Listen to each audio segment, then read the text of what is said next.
Well, good morning, everyone. As you can see by the backdrop, I've been paroled from my quarantine zone.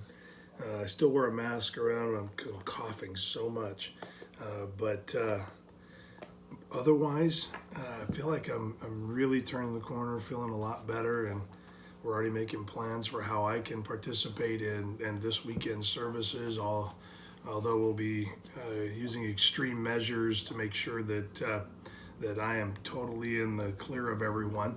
And so you don't have to worry about that. You will not be exposed to me if you're a little concerned about that. But this morning, I want you to recognize that God's plans are always right and must be followed to the letter. We see that in Joshua chapter number 6 when they come to Jericho. And to be honest with you, physics is not on Israel's side. It's a walled city. It's a very well-walled city, and the things that God has them do don't seem like they're going to be anything that will help them break through the walls. Yet at the same time, at the end of the day, Israel is won, Jericho is completely overthrown. And so I want to just read to you some of the things they were told to do. And really, I think the whole exercise, if you really boil it down, was about obedience. Will you trust the Lord? And I think that's where each one of us as believers has to ask ourselves, or has to come to a place of, that do we really trust the Lord, or are we still just really trusting in ourselves? Are we still relying on our own talents, our own intellect, our own strategy to make ourselves strong in this world? And God is just simply saying, will you follow my strategy? Last night we started our series, Superficial or Super Faithful, and to be honest with you, I believe that most believers today are superficial. When it comes right down to it, they don't do what God asks them to do because they don't trust Him. They don't follow His rules because they trust their own passions. And so we have a large number of people that haven't yet come to the conclusion that God is trustworthy.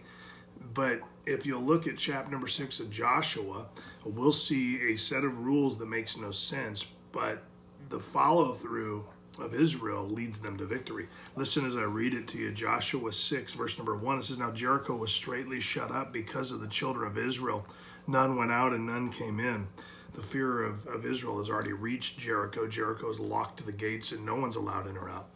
Verse number 2, "And the Lord said unto Joshua, See, I have given into thine hand Jericho and the king thereof and the mighty men of valor. And ye shall compass the city, all ye men of war, and go round about the city once. Thus shalt thou do 6 days.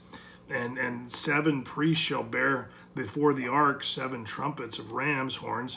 And the 7th day ye shall compass the city 7 times, and the priests shall blow with the trumpets. And it shall come to pass that when they make a long blast with the ram's horn, and when ye shall hear the sound of the trumpet, all the people shall shout with a great shout, and the wall of the city shall fall down flat, and the people shall ascend up, every man straight before him." This plan makes no sense. But at the same time, it makes perfect sense because it's the Lord's plan. It was a challenge of their trusting Him. That's all it was. It wasn't a challenge for them to prove that they have valor or things like that. They've already proven that they're strong. They'll do whatever is necessary. But God wanted to know if they would just simply obey. And so verse number 6 says, "And Joshua the son of Nun called the priests and said unto them, Take the ark of the covenant, and let the 7 priests bear the trumpets of the ram's horns before the ark of the Lord. And he said unto the people, Pass on and compass the city, and let him that is armed pass on before the ark of the Lord." And so off they go. He says, "Go obey." And they did. That's the amazing thing, is not so much that Joshua was willing to obey the Lord to give the command, but that the entire nation said, "We will obey the Lord's command." Now, I don't know if you're wondering what it's going to take for our nation to get back on track. Well, this is it right here. That until our nation determines to walk with God in total obedience, not in cultural obedience, not in mob obedience, we're talking about total obedience, we will not see our nation turn. But we can be bright lights in the nation until that day. We need to be the ones that show the way. People aren't going to find this on their own. They're going to need us to help them find the way. And so I want to encourage you, follow God's plan to the letter so that we can lead our nation, so we can lead our families, we can lead our cities, we can lead people towards the Lord, because only His plans are perfect plans, and only His plans will work. And so we must follow them to the letter. Today, follow the Lord's plan to the letter. Have a great day.